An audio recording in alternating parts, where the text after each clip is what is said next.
ഈശോ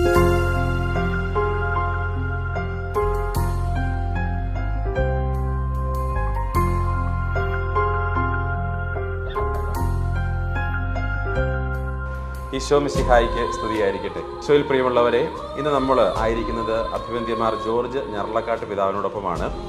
വിളക്കന്നൂർ ദിവ്യകാരുണ്യ അത്ഭുതം നടത്തുന്നതിന് ശേഷം അന്ന് ഡോക്ടറൽ കമ്മീഷൻ അംഗമായിരുന്ന അഭിവന്ദ്യ പിതാവ് തുടർന്ന് തലശ്ശേരി അതിരൂപതയുടെ മെത്രാപ്പൊലീത്തയായി സ്ഥാനമേറ്റു. പിതാവ് ഉത്തരവാദിത്വം ഏറ്റെടുത്ത സമയത്താണ് വിളക്കന്നൂരിലേക്ക് പഠനങ്ങൾക്ക് ശേഷം ദിവ്യകാരുണ്യം തിരികെ നൽകിയതും തുടർ നടപടികളൊക്കെ സ്വീകരിച്ചിട്ടുള്ളത്. നമുക്ക് പിതാവിനോട് തന്നെ ചോദിച്ച് മനസ്സിലാക്കാം. പിതാവിൻ്റെ ആ കമ്മിറ്റി പഠനങ്ങൾ, പിതാവ് ഉത്തരവാദിത്വം ഏറ്റെടുത്തതിന് ശേഷമുള്ള നടപടിക്രമങ്ങൾ എന്തെല്ലാമായിരുന്നു? പിതാവെ, തീർച്ചയായിട്ടും പിതാവ് ഉത്തരവാദിത്വം ഏറ്റെടുക്കുന്നതിന് മുമ്പ് തന്നെ ഈ അത്ഭുതത്തെക്കുറിച്ച് പിതാവിന് അടുത്തറിയാനും മനസ്സിലാക്കാനായിട്ട് സാധിച്ചിട്ടുണ്ട്. പിതാവ് അതിരൂപതയിൽ ആർച്ച് ബിഷപ്പായിട്ട് ഉത്തരവാദിത്വം ഏറ്റെടുത്തതിന് ശേഷം ഇതിനെക്കുറിച്ചുള്ള പഠനങ്ങളും കാര്യങ്ങളും നടന്നിട്ടുണ്ട്. അതെന്തൊക്കെയായിരുന്നു എന്നുള്ളതൊന്ന് പറയാമോ? പ്രിയമുള്ളവരെ, ഞാൻ 2014 ഒക്ടോബർ 30-നാണ് തലശ്ശേരി രൂപതയുടെ ഇടയ ശുശ്രൂഷ ഏറ്റെടുക്കുന്നത്. ബഹുമാനപ്പെട്ട തോമസ് പതിക്കലച്ചൻ വിശുദ്ധ കുർബാന അർപ്പിച്ചുകൊണ്ടിരിക്കുന്ന സമയത്താണ് ഓസ്തിക്ക് രൂപാന്തര ഒരു മാറ്റം വരുന്നത്. സ്വാഭാവികമായിട്ടും ആ ഓസ്തി വിശുദ്ധ കൊണ്ടുവന്ന് സൂക്ഷിക്കുന്നതും അഭിമന്യ വലിയൊറ്റും പിതാവ് അതിന് വേണ്ടത്ര പഠനങ്ങൾ നടത്തിയതൊക്കെ നമ്മൾ ചർച്ചയ്ക്ക് വിധേയമാക്കിയിട്ടുള്ളതാണ്. അന്നത്തെ ആ സമയത്ത് സീറോ മലബാർ സഭയുടെ ഡോക്ടറൽ കമ്മീഷൻ ചെയർമാൻ ബഹുമാനപ്പെട്ട അഭിമന്യ ജോസഫ് കല്ലറങ്ങാട്ട് പിതാവും അഭിമന്യ ജോസഫ് അരുമിച്ചാടത്ത് പിതാവും ഞാനും കമ്മീഷൻ മെമ്പേഴ്സുമായിരുന്നു. ആ നിലയിൽ ഈ കമ്മീഷനിലേക്ക് ഈ ഒരു പ്രശ്നം ഉന്നയിക്കുകയുണ്ടായി. കമ്മീഷൻ അംഗങ്ങൾ തിരുമേദരാശുഭരുന്ന കർദിനാൾ ജോർജ് ആലഞ്ചേരിപ്പിതുമായിട്ടൊക്കെ ആലോചിച്ച് ഈ ഒരു പ്രതിഭാസത്തെ പറ്റി പഠിക്കുവാനായിട്ട് ഒരു ഡോക്ടറൽ കമ്മീഷനെ തന്നെ നിയമിക്കുകയുണ്ടായി. അപ്പോൾ ആ കമ്മീഷൻ പഠനം നടത്തി ആ കമ്മീഷൻ അവരുടെ പഠന റിപ്പോർട്ട് സമർപ്പിക്കുകയും ചെയ്തു. പക്ഷെ ഞാൻ രൂപതയുടെ ഉത്തരവാദിത്വം ഏറ്റെടുത്ത ഉടനെ ഒന്നും ആ കമ്മീഷൻ റിപ്പോർട്ടുകൾ നോക്കാനോ പഠിക്കാനോ ഒന്നും എനിക്ക് സാധിച്ചില്ല. കാരണം രൂപതയിലേക്ക് വന്ന ആ തിരക്കിൽ അങ്ങനെ നിൽക്കുകയത്. പക്ഷേ വിളക്കന്നൂരിന്ന് ആ ഓസ്തി ബിഷപ്പ് ഹൗസിൽ കൊണ്ടുവന്ന് വെച്ചിരുന്ന അവിടുത്തെ പ്രൈവറ്റ് ചാപ്പലിൽ സൂക്ഷിക്കുന്നുള്ള വിവരം ചാൻസലർ എന്നോട് പറഞ്ഞ് ഞാൻ ഓർക്കുന്നുണ്ട്. മാത്രമല്ല, ഞാൻ തന്നെയും ആ ഓസ്തി എടുക്കുകയും കാണുകയും ചെയ്തിട്ടുണ്ട്. പ്രമുഖരായ വൈദിക ശ്രേഷ്ഠന്മാരോ അഭ്യുന്ന പിതാക്കന്മാരോ വന്ന് ഈ ഓസ്തി കാണണമെന്നൊന്ന് ആവശ്യപ്പെട്ടപ്പോൾ ചിലപ്പോൾ ഞങ്ങളത് കാണിച്ചിട്ടുമുണ്ട്. അല്ലാതെ മറ്റാർക്കും അത് കാണിച്ചായിട്ട് ഓർക്കുന്നില്ല അവസരത്തിൽ. പിന്നീട് ഈ ഒരു പ്രധാനമായിരുന്നൊരു കാര്യം, വിളക്കന്നൂർകാർക്ക് ഈ ഓസ്തി തിരികെ കെട്ടണമെന്നുള്ള ഒരു സമ്മർദ്ദമായിരുന്നു നിരന്തരം ലഭിച്ചുകൊണ്ടിരുന്നത്. അവിടുത്തെ ആളുകൾക്ക് ആ ഓസ്തി അവിടെ പള്ളിയിൽ കെട്ടണം, അവിടെ കൊണ്ടുവയ്ക്കണം. പക്ഷെ നമ്മൾ ആദ്യമൊന്നും അത് ഗൗനിക്കാതെ അങ്ങ് പോയിരുന്നു. പിന്നീട് അവരുടെ ആ സമ്മർദ്ദവും അവരുടെ അപേക്ഷയൊക്കെ വർദ്ധിച്ചു വരുന്ന ഒരു സാഹചര്യം ഉണ്ടായപ്പോൾ നമ്മൾ കൂരിയായിലെ മീറ്റിങ്ങുകൾ കൂടുകയും കൂരിയായിൽ ഒരു തീരുമാനം എടുത്തു. ആ ഓസ്തി ഒരു പ്രത്യേക ദിവസം അവർക്ക് തിരികെ നൽകാം എന്ന തീരുമാനം. അത് അവരെ ഔദ്യോഗികമായിട്ട് അറിയിച്ചു. അവർ അത് വളരെ ശ്രേഷ്ഠമായ രീതിയിൽ ഒത്തിരിയേറെ ഒരുക്കങ്ങളോടും വലിയ ആഘോഷമായിട്ട് ഒടുവിളി തട്ടിൽ നിന്ന് തുടങ്ങി സ്വീകരിച്ച് വിളക്കന്നൂർ ദേവാലയത്തിൽ കൊണ്ടുപോയി പ്രതിഷ്ഠിച്ചതും അതേ ദിവസം ധാരാളം വൈദികരുടെയൊക്കെ സാന്നിധ്യത്തിൽ വിശുദ്ധ കുർബാന അർപ്പിച്ച തിരുവോസ്തിയുടെ പ്രതിഷ്ഠയൊക്കെ ഞാൻ ഓർക്കുകയാണ്. അത് കഴിഞ്ഞുള്ള പ്രതിഭാസത്തെ പറ്റി പറയുകയാണെങ്കിൽ അന്ന് തുടങ്ങി ധാരാളം ആളുകൾ, വിളക്കന്നൂരുകാർ മാത്രമല്ല മറ്റ് പല ഇടവകളിൽ നിന്നും പ്രദേശത്തു നിന്നും ആളുകൾ വിളക്കന്നൂർ ദേവാലയത്തിൽ വരികയും ആ തിരുവോസ്തിന് മുമ്പിലിരുന്ന് പ്രാർത്ഥിക്കുകയും ചെയ്യുന്ന ഒരു പതിവ് അവിടെ തുടങ്ങി. അത് കുറഞ്ഞല്ല, കൂടിയാണ് വന്നുകൊണ്ടിരുന്നത്. ഈ ഒരു കാലഘട്ടത്തിൽ ഈ ഡോക്ടറൽ കമ്മീഷൻ നടത്തിയ പഠനത്തിൻ്റെ റിപ്പോർട്ട് ഞാൻ വായിക്കാനിടയായി. അപ്പോൾ ആ ഒരു പ്രതിഭാസമുണ്ട്. അതേപ്പറ്റി കൂടുതൽ പഠനങ്ങൾ ആവശ്യമാണ്, സമയമെടുക്കും. നമ്മൾ പതുക്കെ പഠിക്കേണ്ടതുണ്ട്. ഏതായാലും ഓസ്തി അവിടെ നിന്ന് വിളക്കുന്ന ഒരു രഹസ്യമായ സ്ഥലത്തേക്ക് മാറ്റി സൂക്ഷിക്കുക എന്ന നിർദ്ദേശം അത് അഭിമന്യ ജോർജ് ആലഞ്ചേരിപ്പിതാവ് നൽകിയതായിരുന്നു. ആ നിർദ്ദേശം അനുസരിച്ചാണ് അവിടെ ആ ഓസ്തി ബിഷപ്സ് കൊണ്ടുവച്ചത്. ഇങ്ങനെയുള്ള ആ റിപ്പോർട്ടിലുണ്ട്, അത് ഞാൻ വായിക്കുകയുണ്ടായി. അപ്പോഴത്തേക്കും ഈ തിരു ഓസ്തിയെ പറ്റിയും ഈ അത്ഭുതങ്ങൾ, ഇതൊരു അത്ഭുതം എന്ന ചിന്തയൊക്കെ പത്രങ്ങളിൽ കൂടെ ധാരാളം വരാൻ തുടങ്ങി.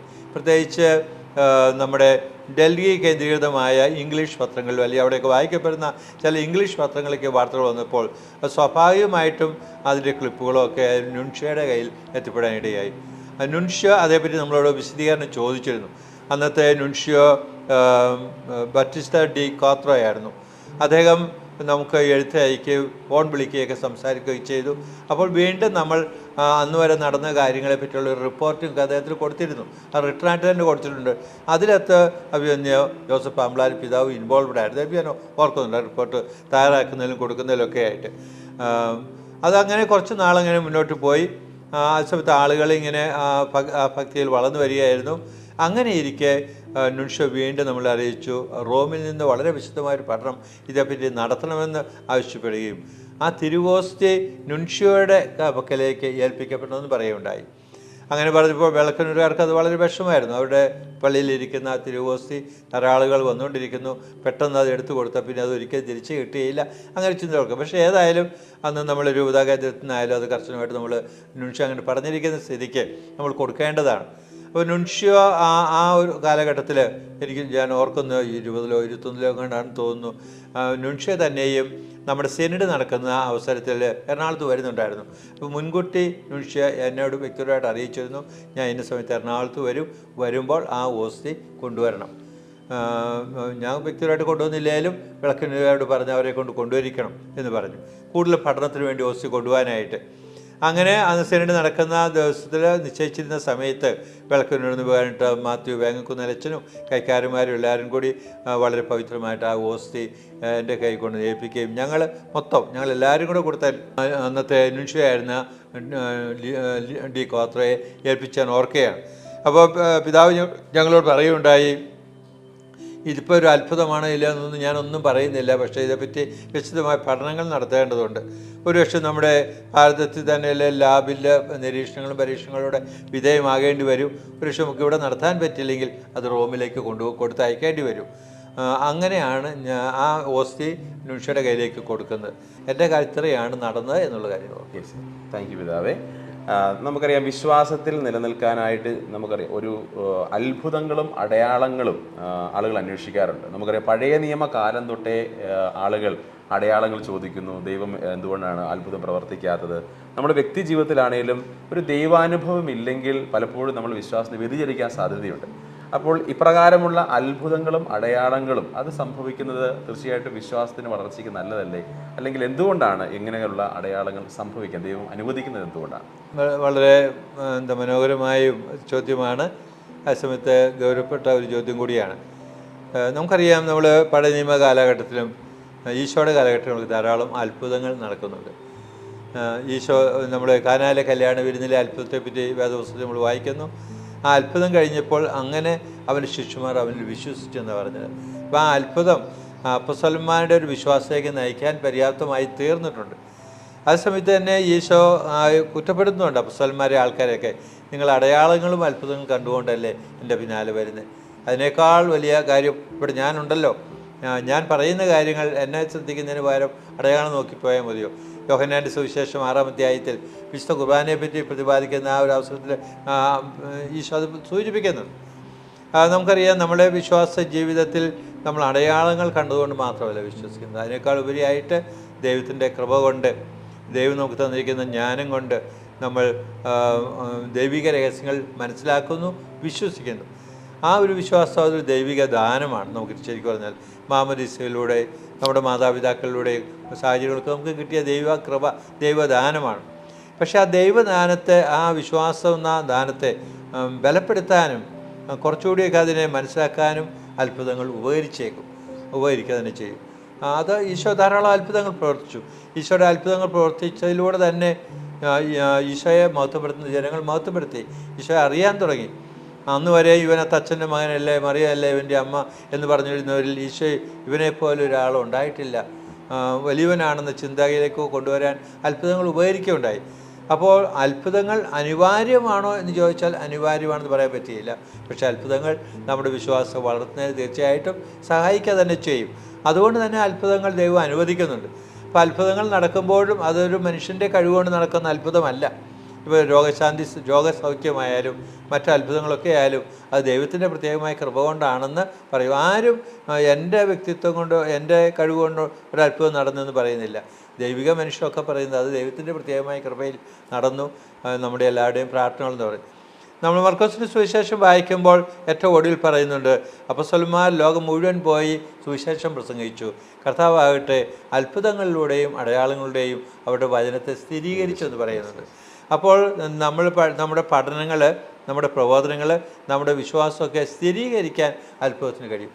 നമ്മൾ സാധാരണ വചനം പ്രസംഗിക്കുമെന്നും പറയുന്നതൊക്കെ സാധാരണ മനുഷ്യരോട് അവരെ സംബന്ധിച്ചിടത്തോളം ബൗദ്ധികമായി മനസ്സിലാക്കുന്നതിനേക്കാൾ അവർക്ക് എളുപ്പമാണ് ഒരു അത്ഭുതം കാണുമ്പോൾ മാറ്റങ്ങൾ. അത് അവർക്ക് ദൈവത്തെ മഹത്വപ്പെടുത്താനും ദൈവത്തിൻ്റെ പക്കലേക്ക് തിരിയാനും കാരണമാകും. എനിക്ക് തോന്നുന്നത് അത്രത്തോളം അത്ഭുതം പ്രധാനപ്പെട്ടതാണ്. അങ്ങനെ തമ്പുരാൻ്റെ പക്കലേക്ക് മനുഷ്യരെ കൊണ്ടുവരാനും അവരെ അടുപ്പിക്കാനുള്ള ഒരു ഉപകരണം എന്നതിൽ അത്ഭുതം. പിന്നെ ഒന്ന് ദൈവം തൻ്റെ ശക്തി പ്രകടമാക്കാനും അത്ഭുതങ്ങൾ പ്രകടിപ്പിക്കാം. താൻ ദൈവമാണ്, തൻ്റെ ദൈവീയ സാന്നിധ്യമുണ്ട്, വചനം പ്രസംഗിക്കുന്നിടത്തോ ആരാധന നടത്തുന്നിടത്തോ ഒക്കെ ഉണ്ട്. അപ്പോൾ അതുകൊണ്ട് അത് ഓരോന്നിനും അതിൻ്റേതായ പ്രാധാന്യം കൊടുത്തു പോകണം.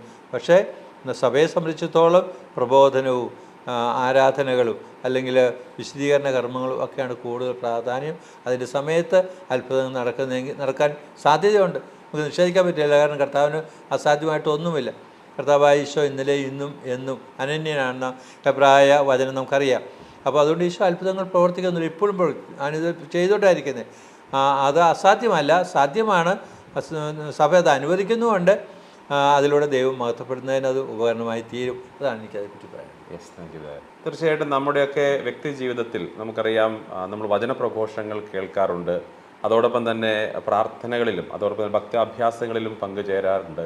പക്ഷെ അതേസമയം തന്നെ പിതാവേ, ചിലപ്പോഴൊക്കെ ഇപ്രകാരമുള്ള അത്ഭുതങ്ങളും അടയാളങ്ങളും സംഭവിക്കുമ്പോൾ നമ്മൾ ഒത്തിരിയേറെ ആളുകളെ പങ്കെടുപ്പിക്കാൻ, കൺവെൻഷൻ പങ്കെടുപ്പിക്കാൻ വേണ്ടി അത്രമാത്രം എഫേർട്ട് ഇട്ടിട്ടാണ് ഒരു 5,000 6,000 വരെ പങ്കെടുപ്പിക്കുന്നത്. പക്ഷേ അതേസമയം തന്നെ ഇങ്ങനെ ഒരു കുഞ്ഞ് അത്ഭുതം ഒരു ദേവാലയത്തിൽ ഒരു പ്രദേശത്ത് നടന്നു കേൾക്കുമ്പോൾ എവിടെ നിന്നൊക്കെയോ ആളുകൾ ഓടിക്കൂടുകയാണ്. അപ്പോൾ സ്വാഭാവികമായിട്ടും ഒരു അത്ഭുതത്തിലൂടെ അല്ലെങ്കിൽ ഇങ്ങനെ ഒരു അടയാളത്തിലൂടെ ആളുകളെ എളുപ്പത്തിൽ വിശ്വാസത്തിലേക്ക് കൊണ്ടുവരാനായിട്ട് നമുക്ക് സാധിക്കും. അതൊരു വചനപ്രഘോഷണത്തെക്കാളും അധികമായി, ഇല്ലെങ്കിൽ ഇപ്പോൾ ഭക്താഭ്യാസങ്ങൾ അധികമായി ഈ പറയുന്ന രീതിയിലുള്ള ഒരു അത്ഭുതത്തിലൂടെ ആളുകളെ വിശ്വാസത്തിലേക്ക് കൊണ്ടുവരാൻ സാധിക്കും. ദൈവം പിന്നെ എന്തുകൊണ്ടാണ് ഇങ്ങനെയുള്ള അടയാളങ്ങൾ അത്ഭുതങ്ങളെക്കാളും അധികമായി, അല്ലെങ്കിൽ സഭ ഈ പറയുന്ന വചനപ്രഘോഷണത്തിനും വിശുദ്ധ കുർബാനയ്ക്കും ഒക്കെ കൂടുതൽ പ്രാധാന്യം കൊടുക്കുന്നത്? ഇപ്രകാരമുള്ളൊരു 4 അത്ഭുതം നടന്നാൽ ഒത്തിരിയേറെ ആളുകൾ വിശ്വാസത്തിലേക്ക് വരില്ലേ? പിന്നെ എന്തുകൊണ്ടാണ് നമ്മൾ ഈ അത്ഭുതത്തിന് അത്രമേൽ പ്രാധാന്യം കൊടുക്കാതെ വചനപ്രഘോഷണത്തിനും വിശുദ്ധ കുർബാനയ്ക്കും ഒക്കെ കൂടുതൽ പ്രാധാന്യം നൽകുന്നത്? സുരേഷ് ചോദിച്ച ചോദ്യം വളരെ പ്രധാനപ്പെട്ട ചോദ്യമാണ്, ഗൗരവമായൊരു ചോദ്യമാണ്. നമുക്കറിയാം, കർത്താവായ ഈശോ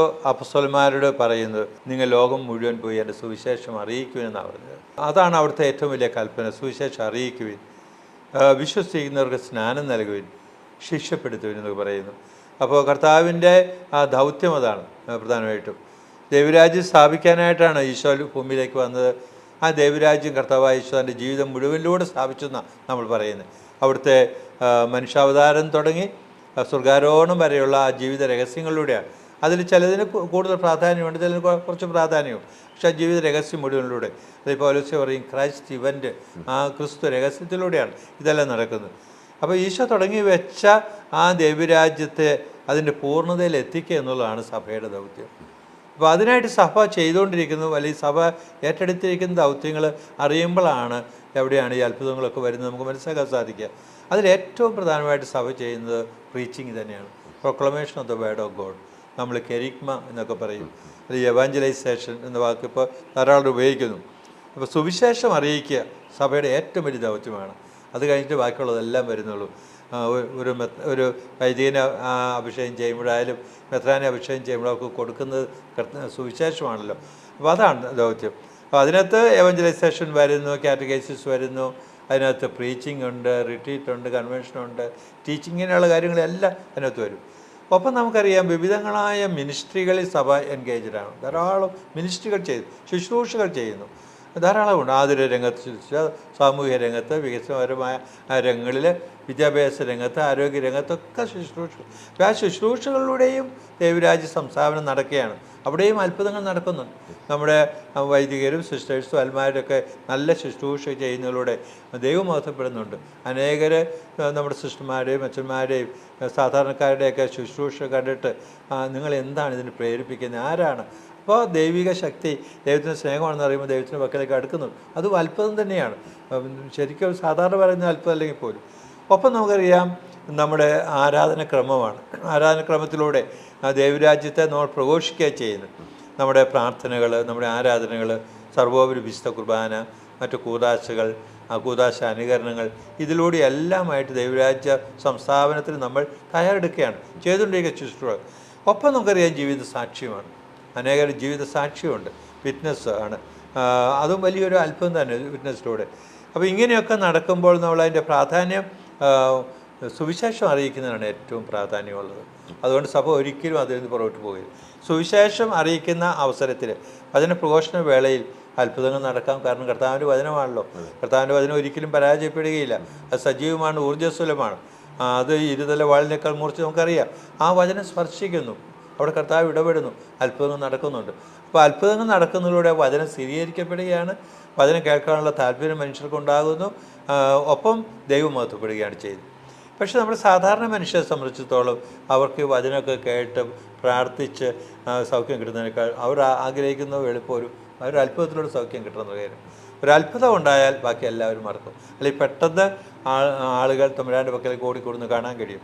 പക്ഷെ ശരിക്കും അതിനേക്കാൾ നല്ലത് വചനം കേട്ട് പ്രാർത്ഥിച്ച് നടക്കുന്ന ഒരു സൗഖ്യം അല്ലെങ്കിൽ അത്ഭുതമാണ്. പക്ഷേ നമുക്ക് ദൈവത്തെ തിട്ടപ്പെടുത്താൻ പറ്റുകയില്ലല്ലോ, നമുക്ക് പരിമിതിപ്പെടുത്താൻ പറ്റുകയില്ല. തമ്പുരാൻ്റെ ഒരു അത്ഭുതം പ്രവർത്തിക്കണം തോന്നിയാൽ അത് ആ വ്യക്തിയുടെ വിശ്വാസം കൊണ്ടാകാം, അയാൾക്ക് വേണ്ടി പ്രാർത്ഥിക്കുന്നതായിരിക്കാം, അല്ലെങ്കിൽ സമൂഹത്തിൻ്റെ വിശ്വാസത്തിലും കൊണ്ടായിരിക്കാം അത്ഭുതങ്ങൾ നടക്കുന്നു എന്നുള്ളത് യാഥാർത്ഥ്യമാണ്. പക്ഷേ അപ്പോൾ ജനത്തിന് ഇച്ചിരി എളുപ്പമായി വിശ്വസിക്കാം. സാധാരണ മനുഷ്യരെ സംബന്ധിച്ചുള്ള അടയാളം കാണുമ്പോൾ അവർ ഓടിക്കൂടുന്നു. അപ്പോൾ അടയാളങ്ങൾ എവിടെയെല്ലാം നടന്നിട്ടുണ്ടോ അവിടെയെല്ലാം ധാരാളം ആളുകൾ ഓടിക്കൂടും. പക്ഷെ അത് പണ്ട് കാലത്തേക്കാൾ ഇന്ന് അതിന് കുറവുകൾ വന്നിട്ടുണ്ടെന്ന് എനിക്ക് തോന്നുന്നു. ഇന്നിപ്പോൾ മനുഷ്യർ അടയാളങ്ങളൊന്നും നടന്നില്ലെങ്കിൽ പോലും പ്രാർത്ഥിക്കാനും ഈശോയെ സ്തുതിക്കാനും വചനം കേൾക്കാനൊക്കെ ധാരാളം കൂടുന്നു. ഉള്ളിൻ്റെ ഉള്ളിൽ അവർക്കൊരു സൗഖ്യം കിട്ടണമെന്നും അത്ഭുതം നടക്കുന്നതൊക്കെ ഉണ്ടായേക്കാം. പക്ഷേ എന്നാലും അത്ഭുതത്തിന് അതിൻ്റെ സ്ഥാനമുണ്ട്. അതിലൂടെ ദൈവം മഹത്വപ്പെടുകയും ചെയ്യുന്ന കൂടുതൽ ആളുകൾ. അവിടെ എനിക്ക് തോന്നുന്ന കാര്യം, എൻ്റെ പിതാവ് ആകർഷിച്ചാൽ അല്ലാതെ ആർക്കും എൻ്റെ പക്കൽ വരാൻ പറ്റിയില്ല. പിതാവായ ദൈവം ആകർഷിക്കുവാൻ വേണ്ടി ഒരത്ഭുതം പ്രവർത്തിക്കാം, അവിടുത്തെ തീർച്ചയായും ചെയ്യാം. അതിലൂടെ പുത്രൻ്റെ പക്കലേക്ക് ധാരാളം ആളുകൾ ഓടിക്കൂടട്ടെ എന്നാണ്. അതുകൊണ്ട് ഓരോന്നിനും അതിൻ്റേതായ സ്ഥാനമുണ്ട്.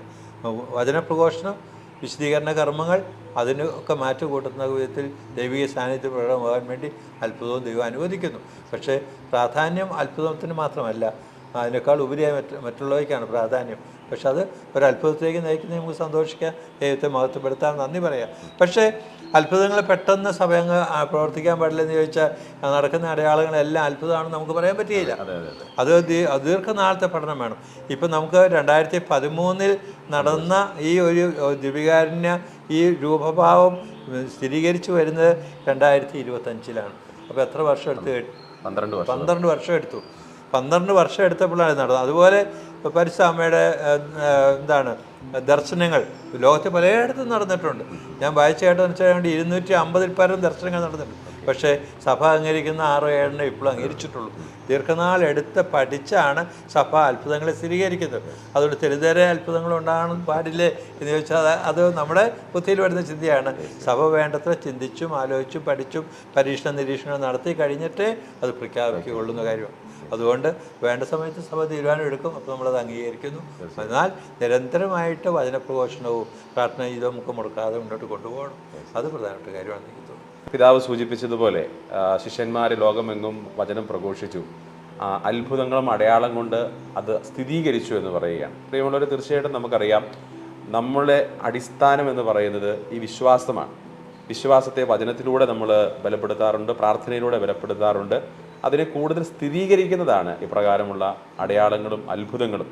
വീണ്ടും പിതാവ് നമ്മോട് സൂചിപ്പിച്ചിരുന്നു, അടയാളങ്ങളും അത്ഭുതങ്ങളും അന്വേഷിച്ച് നടന്ന ജനതയോട് ഈശോ അവരെ ശകാരിക്കുന്നതും അവരെ തിരുത്തുന്നതും ഒക്കെ. അപ്പം നമ്മുടെ ജീവിതത്തിൽ പ്രൈമറി ഇമ്പോർട്ടൻ്റ് അല്ലെങ്കിൽ ഏറ്റവും പ്രാധാന്യം കൊടുക്കുന്ന ഈ അത്ഭുതത്തിനും അടയാളത്തിനുമല്ല, മറിച്ച് ദൈവ വിശ്വാസത്തിനും അതോടൊപ്പം തന്നെ വചനത്തിനും പ്രാർത്ഥനയ്ക്കുമാണ്.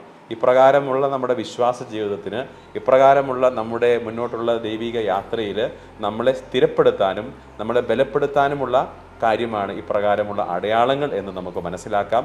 അതുകൊണ്ട് നമ്മുടെ വിശ്വാസത്തെ ബലപ്പെടുത്താനായി ദൈവം നമുക്ക് അനുവദിച്ച ഈ അടയാളത്തെ ഹൃദയപൂർവ്വം നമുക്ക് സ്വീകരിക്കുകയും ദൈവത്തോട് ആത്മാർത്ഥമായിട്ട് നമുക്ക് പ്രാർത്ഥിക്കുകയും ചെയ്യാം.